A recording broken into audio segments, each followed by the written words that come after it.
Hey everyone, so welcome back to my channel. আশা করি আপনারা সবাই ভালো আছেন। সো আজকের ভিডিওতে আমরা মেইনলি কথা বলবো যে বিবিএ নিয়ে। সো 2025 কি আপনার অস্ট্রেলিয়াতে বিবিএ পড়তে আসা উচিত নাকি? সো আমার মনে হয় আপনি যদি 2025 অস্ট্রেলিয়া বিবিএ পড়তে যান, তাহলে আপনার মেইনলি দুইটা জিনিস মাথায় রাখতে হবে। দুইটা জিনিস বলতে আমি কি বলছি, ফার্স্ট দুইটা জিনিস ইনফ্যাক্ট একটা জিনিস মাথায় রাখতে হবে, দ্যাট ইজ আপনার গোলটা কি, রাইট? সো আপনার গোল কি অস্ট্রেলিয়া এসে পড়াশোনা করে একটা ভালো গুড কোয়ালিটি এডুকেশন নিয়ে বাংলাদেশে ফেরত চলে যাওয়া বা অন্য কোনো দেশে যাওয়া, নাকি আপনার গোল হচ্ছে অস্ট্রেলিয়াতে এসে ইভেনচুয়ালি সেটেল হওয়া, রাইট?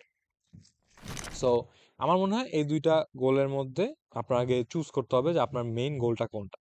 আপনার গোল যদি হয় যে আচ্ছা অস্ট্রেলিয়া থেকে আমি জাস্ট পড়াশোনা করবো, তারপরে বাংলাদেশ ফেরত চলে আসবো বা অন্য কোনো দেশে যাবো, তাহলে বিবিএ পড়েন, কোনো সমস্যা নেই, definitely come for BBA.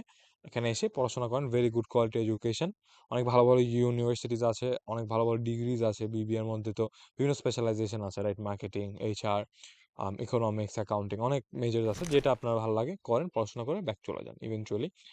And now let's talk about the next scenario, the second scenario, that is আপনি অস্ট্রেলিয়া এসে থাকতে চান, আপনি এসে বিবিএ পড়বেন, পড়ার পরে ইভেন্চুয়ালি আপনি গ্রাজুয়েট করে অস্ট্রেলিয়া থেকে যেতে চান।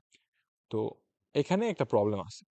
প্রবলেমটা কি, দ্যাট ইজ আপনি যদি অস্ট্রেলিয়াতে পিআর পাইতে চান, আহ, তাহলে আপনি যে যে অকুপেশনে পড়াশোনা করছেন, এটা হোক বিবিএ, হোক ইঞ্জিনিয়ারিং, হোক আইটি, যেটাই হোক না কেন, যেটা আপনি পড়াশোনা করছেন, ওই অকুপেশনটা অস্ট্রেলিয়ার স্কিলড অকুপেশন লিস্টে থাকতে হবে, রাইট?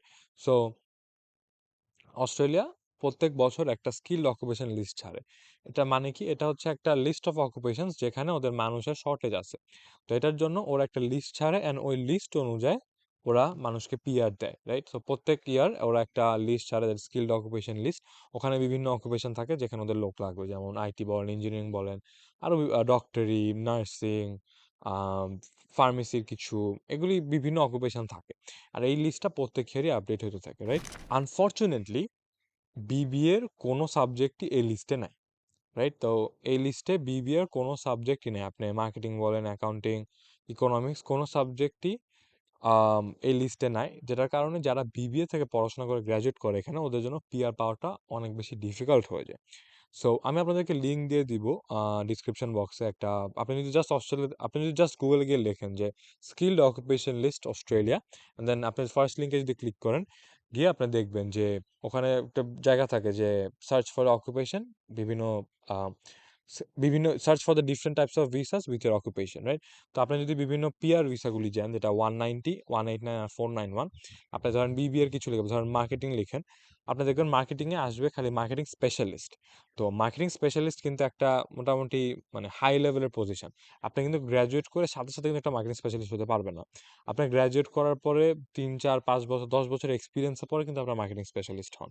নর্মাল আপনি যদি একটা মার্কেটিং গ্র্যাজুয়েট হন, তাহলে কিন্তু আপনার পিআর পাওয়াটা অনেক অনেক বেশি টাফ, বিকজ ওই লিস্টে এই অকুপেশনটা নাই। আপনি যদি নর্মাল মার্কেটিং কিছু লেখেন, দেখবেন কিছু পাবে না।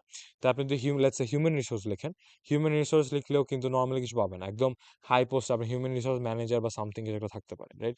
তো সিমিলার টু মার্কেটিং স্পেশালিস্ট, একটা হিউম্যান রিসোর্স ম্যানেজার হইতে কিন্তু অনেক টাইম লাগে, অনেক এক্সপিরিয়েন্স লাগে, যেটার কারণে আনফর্চুনেটলি বিবিএ যারা গ্র্যাজুয়েট করতেছে ইন দ্য লাস্ট 2 3 ইয়ার্স, বা নেক্সট আরো যারা 2 3 ইয়ার্স গ্র্যাজুয়েট করবে, তাদের জন্য বিবিএ থেকে অস্ট্রেলিয়ায় পিআর পাওয়াটা একটু টাফ হয়ে যায়। আমার পার্সোনালি মনে হয় যে ভালোই টাফ হয়ে যায়, বিকজ এটা ওই অকুপেশন লিস্টে নেই।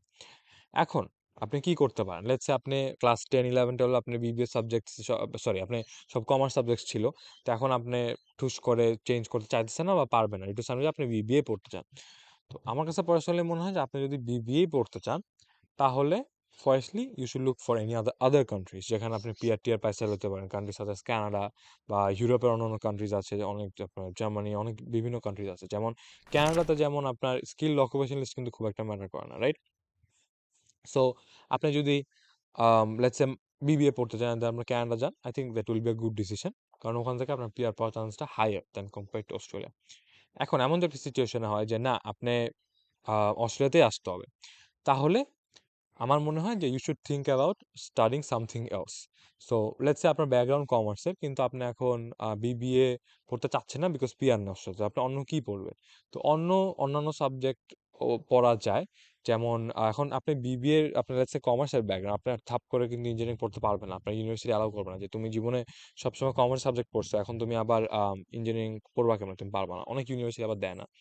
ওরকম সিচুয়েশনে আমার মনে হয় আপনার for example education like education হচ্ছে আপনার আর্লি চাইল্ডহুড এডুকেশন, যেমন আপনি প্রাইমারি স্কুল টিচার বা আপনি হাই স্কুল টিচার এইসব হবেন আর কি। তো এখানে যেমন কারেন্টলি 2024 বা প্লাস 2025 টিচারদের অনেক ডিমান্ড অ্যান্ড অনেক ইজিলি অনেক টিচাররা পিআর পাচ্ছে, যারা অস্ট্রেলিয়াতে আপনার ব্যাচেলার্স অফ এডুকেশন পড়ছে বা মাস্টার্স অফ এডুকেশন পড়ছে, আর্লি চাইল্ডহুড এডুকেশন পড়ছে, তারপর পড়ার পর ওরা এখন টিচার হিসাবে চাকরি করছে, তারা কিন্তু অনেক জলদি পিআর পাচ্ছে।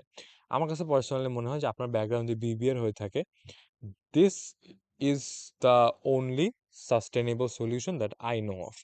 আপনি বা আরো অন্য মানুষ যদি কেউ যদি অন্য কোনো সলিউশন জানেন, অবশ্যই আমাকে কমেন্ট করে জানাবেন। বাট আপনি যদি লেটস আপনার বিবিএর ব্যাকগ্রাউন্ড, এখন আপনি তো ধাপ করে এসে ইঞ্জিনিয়ারিং বা আইটি পড়তে পারবেন না। যদি ইঞ্জিনিয়ারিং বা আইটি পড়েন তাহলেও ভালো। যদি পড়তে পারেন, যদি আপনি ইউনিভার্সিটি অ্যালাউ করে প্লাস আপনি কমফোর্টেবল হন, ডেফিনেটলি গো ফর ইট। কারণ ইঞ্জিনিয়ারিং, আইটি, তারপর মেডিকেল, ফার্মেসি, এই this subjects are always in the skill occupation list. Usually এই সব সাবজেক্ট অলওয়েজ স্কিল অকুপেশন লিস্টে থাকে, আর যারা এইসব থেকে পরে গ্রাজুয়েট করে তাদের পিআর কম বেশি হয়ে যায়, রাইট? সো যদি এটা করতে পারেন ডেফিনেটলি গো ফর ইট।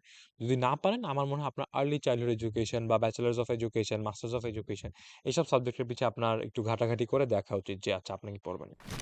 আরেকটা টিপ যেটা আমি দিতে চাবো হচ্ছে always always try to study in regional if you want to stay in Australia for the long run. আপনি যদি অস্ট্রেলিয়া সেটেল হতে চান, ডেফিনেটলি আপনার রিজনাল জায়গায় যাওয়া উচিত। Adelaide, Perth, Darwin, um Tasmania, এইসব জায়গায় যাওয়া উচিত। এসব জায়গা থেকে আপনার পিআর চান্সেস আর much higher then Sydney or Melbourne. এই তো। So this was all for today's video. আপনি যদি ভিডিও পছন্দ হয়ে থাকে then please leave a like and subscribe to my channel. Thank you so much.